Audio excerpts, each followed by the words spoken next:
Halo teman-teman semuanya, kali ini aku akan menjawab pertanyaan teman-teman mengenai stekan, mulai dari pemilihan batangnya, terus juga media tanamnya, gimana gitu ya. Nah, pertama kali ini adalah Herzoging Christiana yang kemarin kupangkas batangnya secara massal, kemudian aku tanam dengan cara aku colok aja, nggak pakai hormon. Dan teman-teman bisa lihat ini plannya masih kecil, masih mini, tapi kan cakep banget teman-teman bisa lihat ya.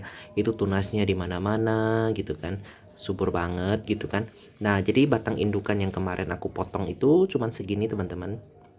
Nah, cuman segini saja, kemudian aku colok saja di media dan teman-teman pada nanyain media. Nah, jadi aku tunjukin ke teman-teman media apa aja yang kupakai di sini ya.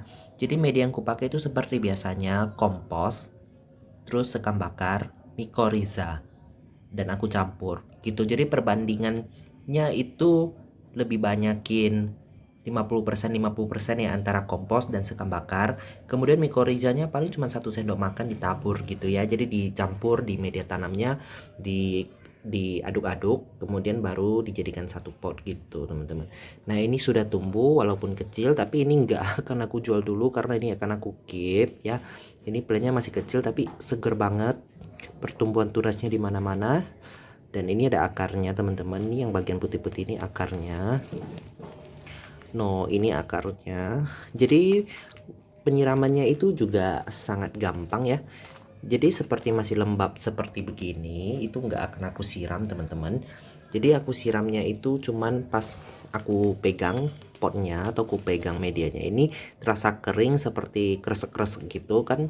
Media media yang sudah kering kan seperti garing gitu ya. Jadi dipegang tuh kresek-kresek atau warnanya sudah tidak ada cairan seperti begini, biasanya baru saya siram. Dan saya siramnya itu full basah sampai airnya keluar dari sini.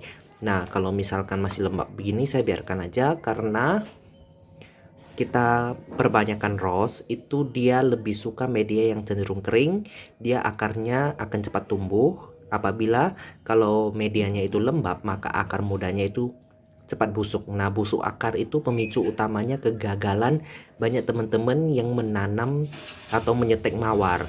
Jadi kalau akarnya lembab, akarnya akan mati busuk, yang kemudian berpindah busuknya itu ke batang.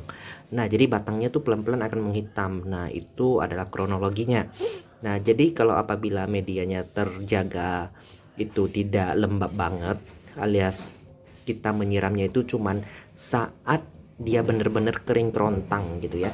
Jadi mawar saat stekan ini dia tidak takut dengan kekeringan, dia sama sekali tidak takut. Dia pun tidak akan layu dengan kekeringan ya, asalkan jangan sampai medianya tuh mengeras dan kering banget gitu ya. Yang penting udah kelihatan kering baru kita siram. Nah, kalau misalkan masih lembab biarkan saja. Kalau kita siramnya kebanyakan itu mawar akan cepat mati. Nah, itu saja. Thank you teman-teman.